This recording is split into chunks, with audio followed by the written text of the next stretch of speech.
Hello दोस्तों, स्वागत है आपका मेरे चैनल पे। मेरा नाम है किरण और आप देख रहे हो किरण जी के पीस ब्लॉग। तो आज का वीडियो मैं बना रहा हूँ स्पेशल उन लोगों के लिए जो यहाँ पे ऑस्ट्रेलिया में आना चाहते हैं। क्या आप पढ़ाई करने के लिए आना चाहते हो? नहीं। अच्छा, तो पैसे कमाने के लिए आना चाहते हो?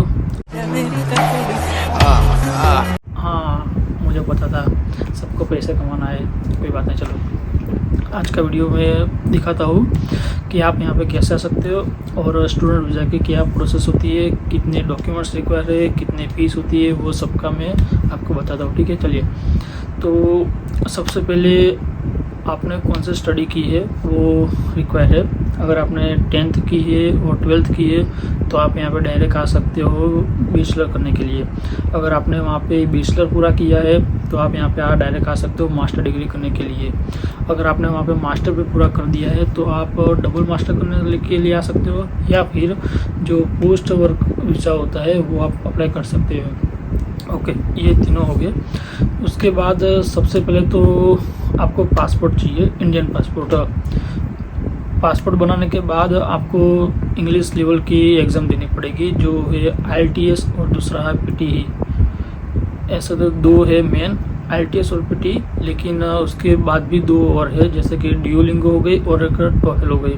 जो बात की दो मैंने बताए, ड्यूलिंगो और टोफल, वो बहुत कम चलती है। मतलब कि कोई कोई यूनिवर्सिटी है जो उसको गिनती है। अदरवाइज़ और आपको आना है बेसिक एग्ज़ाम देनी है तो आप IELTS या फिर PT कर सकते हो। देखो, IELTS अगर आप एग्ज़ाम दे रहे हो तो उसके लिए आपको चाहिए 6 या 7 बैंड चाहिए, और आप PT एग्ज़ाम दे रहे हो तो उसमें आपको चाहिए 55 से लेकर 65। इन दोनों के अगर होगा बीच में तो आपका लग सकता है जल्दी चांस। ये वजह। उसके बाद आपको एजेंट के पास जाना है। आप जहाँ पे भी रहते हो वहाँ पे बहुत सारे एजेंट होंगे, तो आपको देखना है कि कौन सा एजेंट का काम बहुत अच्छा है। जिनका ज़्यादा वीज़ा आता है और जिनका काम बहुत अच्छा हो उनके पास जाइए। जो ऐसे एजेंट के पास मत जाइए, क्योंकि उन लोगों के पास पूरा नॉलेज नहीं होता है। एजेंट होते हैं तो वो आपको पूरा समझाएंगे प्रोसेस की क्या होता है, ठीक है।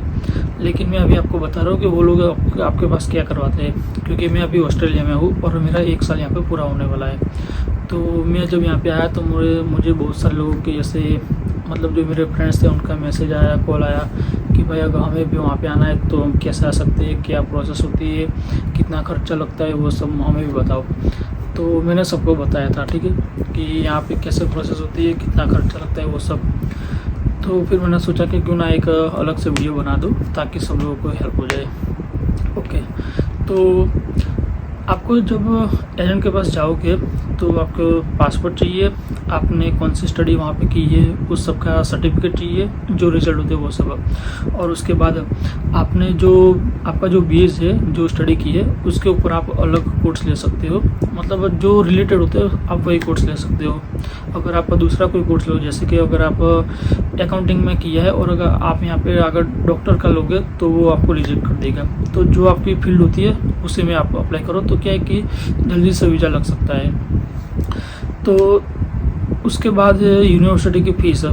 सबसे बड़ा प्रश्न यही है कि कौन सी यूनिवर्सिटी में ले और कितनी फ़ीस वाली ले। तो फ़ीस तो यहाँ पे अगर आप बैचलर करने के लिए आ रहे हैं तो उसकी फ़ीस 20 से 30 लाख होती है। जो बेसिक होते हैं वही सब 20 से 30 लाख के बीच में होती है।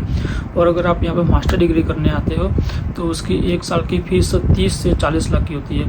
अगर आपका कोर्स बहुत हाई है तो उसकी फ़ीस उसके अलग अलग होती है। तो मेरा अकाउंटिंग का कोर्स है तो मेरी 1 साल की फ़ीस 15 लाख थी, और यहाँ पे आके मैंने कॉलेज चेंज कर दी तो मेरी फ़ीस 10 लाख हो गई। तो आप सबका जो फीस होती है सब कोर्स की अलग अलग होती है, और आप कौन सी यूनिवर्सिटी में ले रहे हो उसके ऊपर डिपेंड करती है। जैसे आप यहाँ पे ऑस्ट्रेलिया में बहुत सारे कॉलेज है, यूनिवर्सिटी है, तो सबकी अलग अलग फीस लेवल है। जैसे कि RMIT है, स्विनबर्न यूनिवर्सिटी है, मेलबर्न यूनिवर्सिटी है, ऐसे 4-5 यूनिवर्सिटी जिसकी फ़ीस बहुत हाई रेंज की है। अगर आपको थोड़ी कम रेंज में चाहिए तो वो भी अवेलेबल होती है। तो आपको बस वो एजेंट को बोलना है कि भाई मेरे को फ़ी थोड़ी लिमिट में हो तो वो हो जाए। जब आप कॉलेज सिलेक्ट कर लोगे, 2 या 3 कॉलेज आपको सिलेक्ट करनी होगी।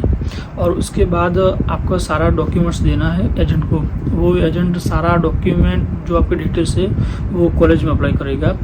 और कॉलेज में अप्लाई करने के बाद 1, 2, 3 दिन में कॉलेज वाले आपको ऑफ़र करेंगे, जिसको बोलते हैं ऑफ़र लेटर। तो जो आप अप्लाई करते हो स्टूडेंट वीज़ा के लिए, तो सबसे पहला स्टेप है वो है ऑफ़र लेटर का। जब आपके पास ऑफ़र लेटर आ जाए, आपने जितने भी यूनिवर्सिटी में अप्लाई किए हैं, तो उसमें आपको देखना है कि जो कॉलेज में आप जाना चाहते हो जिसकी फ़ीस कम है उसका आप एक्सेप्ट कर सकते हो, ठीक है। जब आप एक्सेप्ट कर लो तो एजेंट को बोलना कि भाई मेरे को इस कॉलेज में अप्लाई करना है। तो उसके बाद वो कॉलेज में अप्लाई करने के बाद सारी प्रोसेस चालू होगी वहाँ से। और वो लोग सारा आपका डॉक्यूमेंट चेक करेंगे, वो पास हो जाएगा। वो शायद इंटरव्यू भी ले सकेंगे आपके। मतलब मेरा इंटरव्यू हुआ था, कॉल पे हुआ था। वो पहले व्हाट्सएप पे वीडियो कॉल करेंगे, आपका स्क्रीनशॉट लेगा वीडियो पे, और उसके बाद आपको वो ऑडियो कॉल पे होगा इंटरव्यू। उसमें बस यही सर क्वेश्चन पूछेंगे जो आपने उनको डॉक्यूमेंट्स दिया है। आपका नाम ये है, आपने ये किया है, आप वहाँ पे पढ़ते थे, आपका इतना रिजल्ट है, वो सब आपको बस यस नो यही करना है।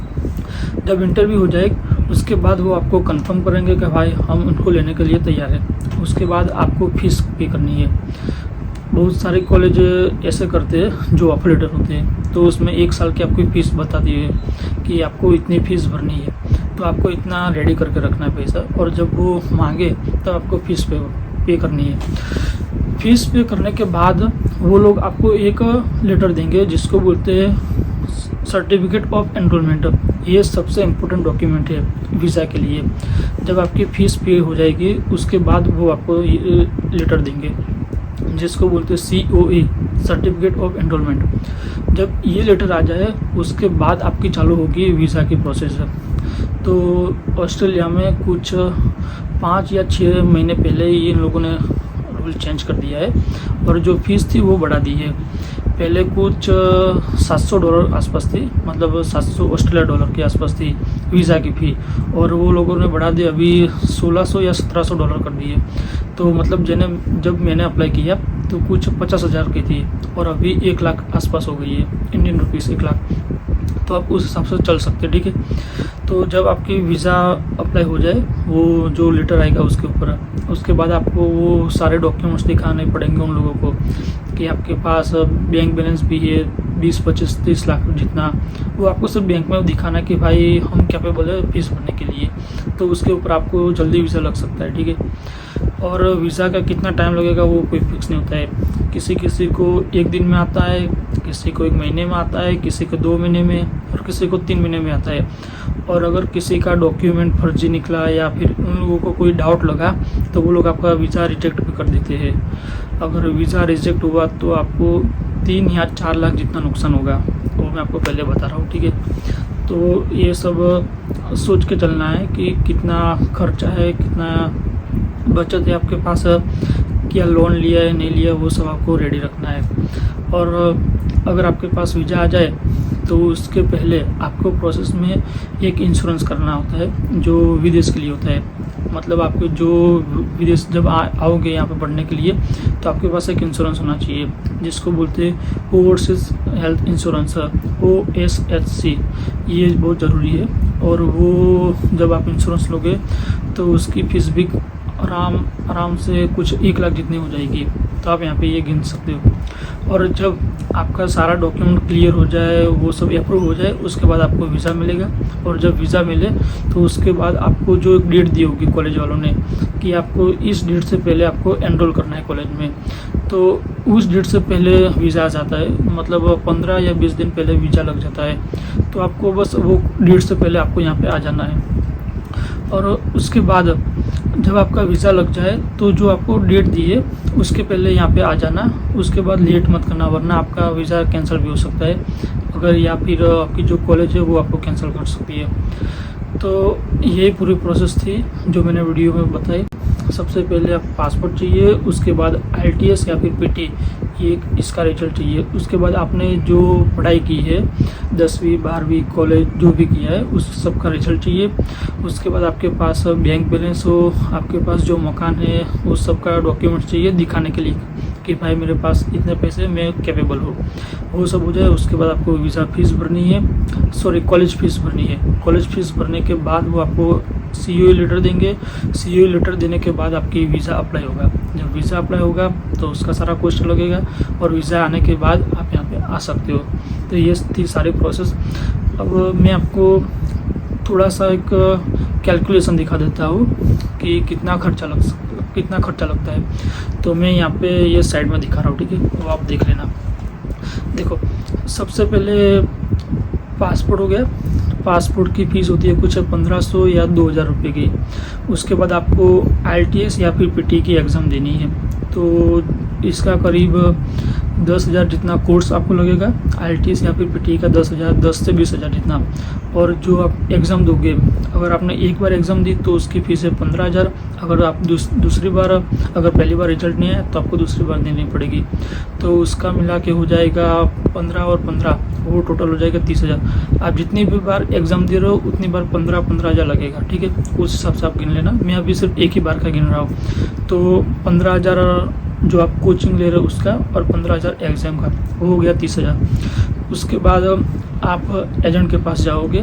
तो अगर बहुत सारे एजेंट होते हैं जो फ़ीस लेते हैं, और बहुत सारे एजेंट बिना फीस के भी काम करते हैं। मैंने जो एजेंट के पास करवाया उसने बिल्कुल भी चार्ज नहीं लिया था, तो मैं वो नहीं गिन रहा हूँ। लेकिन अगर आप कोई एजेंट, ऐसे एजेंट के पास जा रहे हैं जो पैसा ले रहा है, तो आप उसका 30 या 40,000 गिन के चल सकते हो।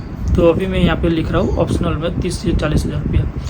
उसके बाद आप कौन सा कोर्स ले रहे हो। अगर आप अंडर ग्रेजुएट कोर्स में आ रहे हो तो यहाँ पे 15 से 20 लाख। अगर आप मास्टर डिग्री के लिए आ रहे हो तो उसका होगा 30 से 40 लाख।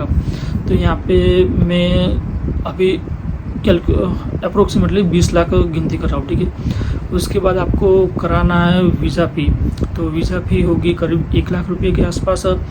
उसमें प्लस माइनस थोड़ा हो सकते हैं, लेकिन मैं आपको एक अप्रोक्सीमेटली गिना रहा हूँ, ताकि आप जब आप प्लानिंग कर रहे हो यहाँ आने की, तो आपको थोड़ा अंदाजा हो जाए कि टोटल कितना खर्चा होगा। क्योंकि सबसे पहले सब लोग यही देखते हैं कि कितना खर्चा होने वाला है, उसके बाद सब लोग अप्लाई करते हैं। उसके बाद आपको अप्लाई करना है हेल्थ इंश्योरेंस। तो हेल्थ इंश्योरेंस करीब मैंने जब लिया तो 90,000 का हुआ था। तो अभी 1 साल हुआ, तो अभी थोड़ा अगर प्लस माइनस हुआ तो 1 लाख। अभी हम हेल्थ इंश्योरेंस का 1 लाख गिनते हैं। हेल्थ इंश्योरेंस का हो जाए, उसके बाद आपका वीज़ा लग जाए, उसके बाद आपको यहाँ पे आना है। तो आपको आने के लिए फ़्लाइट बुक करोगे। तो आपको देखना है कि कौन सी फ़्लाइट सस्ते में हो रही है सबसे पहले, और कौन सी जल्दी ले जा रही है, ज़्यादा होल्ड ना हो ऐसे फ़्लाइट सेलेक्ट करने की, ठीक है। तो जब मैंने बुक कराई तो मेरी टिकट हुई थी कुछ 60,000 के आसपास। तो अभी मैं यहाँ पे गिन रहा हूँ 70,000 रुपीज़। आप कौन से फ्लाइट रहे हो तो उसका थोड़ा प्लस माइनस होगा। तो वो सारे मैंने गिना दिए। और उसके बाद फ़्लाइट की टिकट तो वो 70,000। और आप यहाँ आने के लिए कुछ शॉपिंग करोगे तो वो आप कितना शॉपिंग करते हो उसके ऊपर जाता है। हम लड़कियों को कुछ ज़्यादा शॉपिंग नहीं करते, तो हमारा कुछ 50,000 के अंदर हो जाता है। लेकिन अगर लड़की आ रही है तो वो कुछ ज़्यादा ही शॉपिंग करेगी, तो उसका कुछ 20-30,000 और होगा। तो यहाँ पे मैं अप्रोक्सीमेटली अभी 60,000 रुपये गिन रहा हूँ। तो आप अभी यहाँ पे देख सकते हो, मैं आपको टोटल गिनवा देता हूँ मेरे कैलकुलेटर में कि कितना हो रहा है। और यहाँ पे मैं नीचे लिख दूंगा कि इसका टोटल इतना हो रहा है। तो बस आप जब यहाँ पे आओ ऑस्ट्रेलिया, अप्लाई करो स्टूडेंट वीज़ा के लिए, तो ये सारी प्रोसेस होती है और इतना खर्चा होता है। तो आई होप आपको ये वीडियो अच्छा लगा हो। वीडियो अच्छा लगा तो लाइक करो, शेयर करो और चैनल को सब्सक्राइब जरूर करें। और आपके जो भी दोस्त ऑस्ट्रेलिया आना चाहता है तो उसके साथ ये वीडियो ज़रूर शेयर कर दो, ताकि उसको भी हेल्पफुल हो जाए। और अगर आपको कुछ डाउट हुआ हो और अगर कुछ समझ में ना आया हो तो आप कमेंट में लिख सकते हैं, मैं आपको उसका आंसर भी दूंगा, ठीक है। तो चलिए मिलते हैं, तब तक जय हिंद।